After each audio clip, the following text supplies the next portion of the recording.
భారతదేశంలో రాజ్యాంగం రచించినటువంటి చట్టాలుంటాయి. అట్లాగే యూరప్ దేశాల్లో కూడా రాజ్యాంగం ప్రకారం చట్టాలుంటాయి. రాజ్యాంగానికి అనుగుణంగా చట్టాలుంటాయి. ఇక్కడైనా, అక్కడైనా.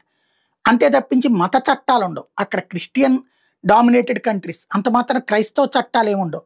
భారతదేశం హిందూ డామినేటెడ్ కంట్రీ. కానీ హిందూ చట్టాలేముండవు. చట్టం అనేటటువంటిది ఒక మతానికి చుట్టం కాకూడదు. కానీ భారతదేశంలోనే లేకపోతే యూరప్ దేశాల్లో బ్రతకడానికి వచ్చినటువంటి ముస్లిం సామాజిక వర్గానికి సంబంధించినటువంటి వాళ్ళు తమ మత చట్టాలు ఆ దేశాల్లో అమలు కావాలి. మీ కోర్టులు మాకొద్దు, మీ చట్టాలు మాకొద్దు, మా చట్టాలు మీ దేశంలో అమలు కావాలంటుంటే యూరప్ దేశాలు ఇప్పటికే వ్యతిరేకిస్తున్నాయి, తిరస్కరిస్తున్నాయి. ఇప్పుడు అదే బాటలో ఆ చట్టాలే కాదు వ్యవస్థలు కూడా అంగీకరించబోమని వివిధ దేశాలు తేల్చి చెప్తున్నటువంటి పరిస్థితి నడుస్తుంది. తాజాగా పోర్చుగల్ ఇస్లామిక్